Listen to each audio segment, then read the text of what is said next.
গাঁজা সেবন করে বিমান চালাচ্ছিলেন পাইলট। ওই ফ্লাইটে গুরুতর আহত হন 24 জন যাত্রী। ভারতের ফুকেট থেকে দিল্লিগামী এয়ার ইন্ডিয়ার একটি ফ্লাইট মাঝ আকাশে হঠাৎ প্রায় 300 ফুট নিচে নেমে যাওয়ার ঘটনায় চাঞ্চল্যকর তথ্য সামনে এসেছে। 4 আগস্ট ওই ঘটনায় 20 যাত্রী ও 4 ক্রু সদস্য আহত হন। আহতদের মধ্যে 2 জন ক্রু সদস্যের ঘাড়ে গুরুতর আঘাত লাগে।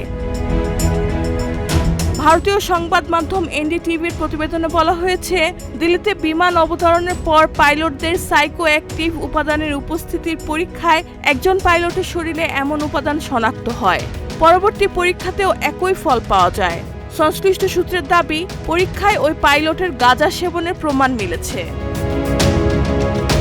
এয়ারবাস A320 নিও মডেলের বিমানটি হঠাৎ নিচে নেমে যাওয়ার সময় নেগেটিভ জি পরিস্থিতি তৈরি হয়।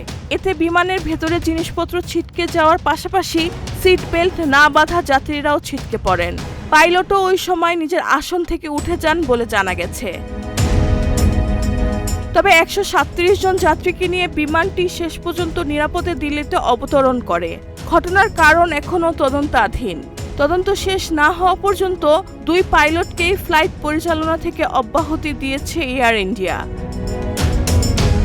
ভারতের এয়ারক্রাফট অ্যাক্সিডেন্ট ইনভেস্টিগেশন ব্যুরো ঘটনাটি তদন্ত করছে। দুর্ঘটনার প্রকৃত কারণ ও পাইলটের ভূমিকা তদন্ত শেষে স্পষ্ট হবে। রেহানা বেগম, প্রজন্ম 24।